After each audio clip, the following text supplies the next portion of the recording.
Hello guys, welcome back to our YouTube channel. ಇವತ್ತಿನ video ಅಲ್ಲಿ ನಾವು ಸಿಂಗಲ್ ಸ್ಕಾಲರ್ಶಿಪ್ ಹೆಂಗೆ ಅಪ್ಲೈ ಮಾಡಬೇಕು ಅನ್ನೋದು ನೋಡೋಣ.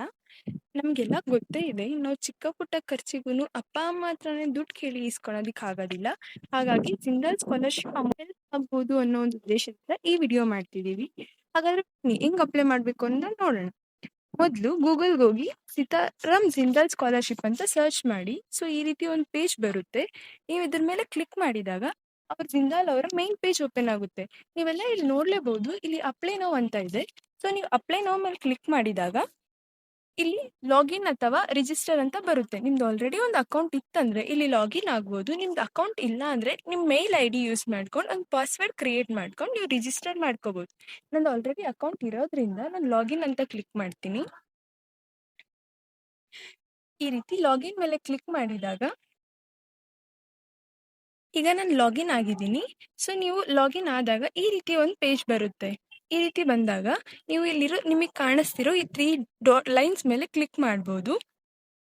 ನೀವು 3 ಲೈನ್ಸ್ ಮೇಲೆ ಕ್ಲಿಕ್ ಮಾಡಿದಾಗ ಇಲ್ಲಿ ಹೋಮ್, ಪ್ರೊಫೈಲ್, ಅಪ್ಲೈ ಸ್ಕಾಲರ್ಶಿಪ್ ಅಂತ ಬರುತ್ತೆ.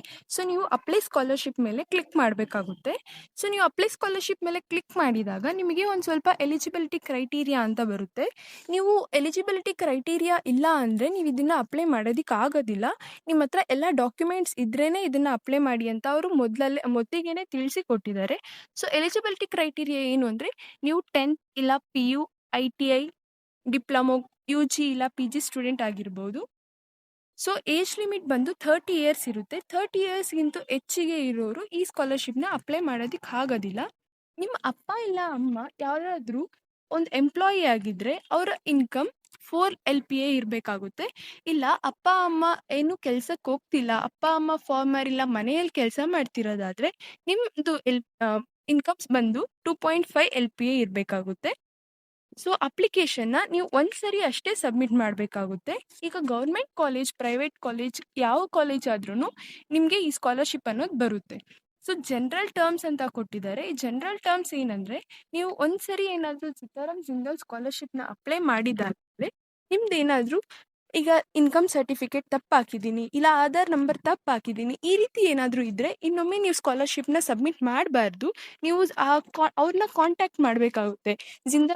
ಸ್ಕಾಲರ್ಶಿಪ್ ಅವ್ರನ್ನ ಕಾಂಟ್ಯಾಕ್ಟ್ ಮಾಡಿದಾಗ ಅವ್ರು ನಿಮಗೆ ತಿಳಿಸಿ ಕೊಡ್ತಾರೆ. ನೀವು ಇನ್ನೊಮ್ಮೆ ಸಬ್ಮಿಟ್ ಮಾಡಬಾರ್ದು. ಒಂದು ಅಪ್ಲಿಕೇಶನ್ನ ಒನ್ಸ್ ಅಷ್ಟೇ ಸಬ್ಮಿಟ್ ಮಾಡಬೇಕಾಗಿರುತ್ತೆ. ನೀವೇನಾದರೂ ಆ ರೀತಿ ಮಾಡ್ದಿರಾ ಇನ್ನೊಮ್ಮೆ ಸ್ಕಾಲರ್ಶಿಪ್ನ ನಾನು ಸಬ್ಮಿಟ್ ಮಾಡ್ತೀನಿ ಅನ್ನೋದು ಮಾಡಿದ್ರೆ ನಿಮ್ಮ ಒಂದು ಅಪ್ಲಿಕೇಶನು ಡಿಸ್ಕ್ವಾಲಿಫೈ ಆಗುತ್ತೆ. ಸೊ ಇದೆಲ್ಲ ಆದಮೇಲೆ ನಿಮ್ಗೆ ಯಾವ ಡಾಕ್ಯುಮೆಂಟ್ಸ್ ಬೇಕು ಈ ಸ್ಕಾಲರ್ಶಿಪ್ ಅಪ್ಲೈ ಮಾಡೋದಕ್ಕೆ ಅನ್ನೋದು ನೋಡೋಣ. ಒಂದು, ನಿಮಗೆ ಲಾಸ್ಟ್ ಎಕ್ಸಾಮ್ ರಿಸಲ್ಟ್ದು ಕಾಪಿ ಬೇಕಾಗಿರುತ್ತೆ. ಅದನ್ನು ನೀವು ಯಾವ್ಯಾವ ಡಾಕ್ಯುಮೆಂಟ್ಸ್ನ ಸಬ್ಮಿಟ್ ಮಾಡ್ತಿರೋ ಎಲ್ಲ ಡಾಕ್ಯುಮೆಂಟ್ಸ್ನು ನಿಮ್ಮ ಪ್ರಿನ್ಸಿಪಲ್ ಅವ್ರ ಹತ್ರ ಸೈನ್ ಮಾಡಿಸಿ ಸೀಲ್ ಆಗಿರಬೇಕು. ಈಗ ಫಾರ್ ಎಕ್ಸಾಂಪಲ್, ಈಗ ನೀವೇನಾದರೂ ಇಂಜಿನಿಯರಿಂಗ್ ಸೆಕೆಂಡ್ ಇಯರಲ್ಲಿ ಇದ್ದೀರಾ ಅಂದರೆ ನೀವು ಲಾಸ್ಟ್ ಎಕ್ಸಾಮ್ ಯಾವ್ದು ಬರೆದಿದ್ದೀರಾ, ಫಸ್ಟ್ ಇಯರ್ ಸೆಕೆಂಡ್ ಸೆಮ್ದು ಬರೆದಿರ್ತೀರಾ. ಸೊ ನೀವು ಸೆಕೆಂಡ್ ಸೆಮ್ ರಿಸಲ್ಟ್ ಶೀಟ್ನ ತಗೊಂಡೋಗಿ ನಿಮ್ಮ ಪ್ರಿನ್ಸಿಪಲ್ ಅವ್ರ ಹತ್ರ ಸೈನ್ ಮಾಡಿಸಿ ಸೀಲ್ ಮಾಡಿಸ್ಬೇಕು. ಮತ್ತು ನಿಮ್ಮ ಕ್ಲಾಸ್ 10th ರಿಸಲ್ಟ್ ಇರುತ್ತೆ ಅಲ್ವಾ, ಅದರದ್ದು ಒಂದು ಕಾಪಿ ಸಬ್ಮಿಟ್ ಮಾಡಬೇಕಾಗುತ್ತೆ. ಈಗ ನಿಮ್ದೇನಾದರೂ 10th ಇಲ್ಲ ಅಂದರೆ ನಿಮ್ಮ 10th ರಿಸಲ್ಟ್ ಶೀಟಲ್ಲಿ ಏನಾದರೂ ನಿಮ್ಮ ಡೇಟ್ ಆಫ್ ಬರ್ತ್ ಈ ರೀತಿ ಏನಾದರೂ ತಪ್ಪಿತ್ತು ಅಂದರೆ ಆವಾಗ ನೀವು ಅದನ್ನು ಸಬ್ಮಿಟ್ ಮಾಡಬಾರ್ದು. ನೆಕ್ಸ್ಟ್ ಬಂದು ಇನ್ಕಮ್ ಪ್ರೂಫ್. ಇನ್ಕಮ್ ಪ್ರೂಫಲ್ಲಿ ಏನಿದೆ ಅಂದರೆ, ಈಗ ಯಾವುದೇ ಆಗಿರಲಿ, ನೀವು ಇನ್ಕಮ್ ಸರ್ಟಿಫಿಕೇಟಲ್ಲಿ BPL ಕಾರ್ಡ್ ಇರುತ್ತೆ ಅಲ್ವಾ, ಅವರು PUC ITI ಸ್ಟೂಡೆಂಟ್ಸು BPL ಕಾರ್ಡ್ನ ಸಬ್ಮಿಟ್ ಮಾಡಬೇಕಾಗುತ್ತೆ. ಎಲ್ಲರೂ BPL ಕಾರ್ಡ್ನ ಸಬ್ಮಿಟ್ ಮಾಡೋ ಅಷ್ಟಿಲ್ಲ. ITI ಮತ್ತು PUC ಸ್ಟೂಡೆಂಟ್ಸ್ ಅಷ್ಟೇ ಸಬ್ಮಿಟ್ ಮಾಡಬೇಕಾಗುತ್ತೆ. ಮತ್ತು ಆವಾಗೇ ಹೇಳ್ದಂಗೆ ಯಾರ ಪೇರೆಂಟ್ಸ್ ಎಲ್ಲ ಎಂಪ್ಲಾಯ್ಡ್ ಇರ್ತಾರೆ ಅವ್ರದ್ದು 4 lakh per year ಇರಬೇಕು. ಆಮೇಲೆ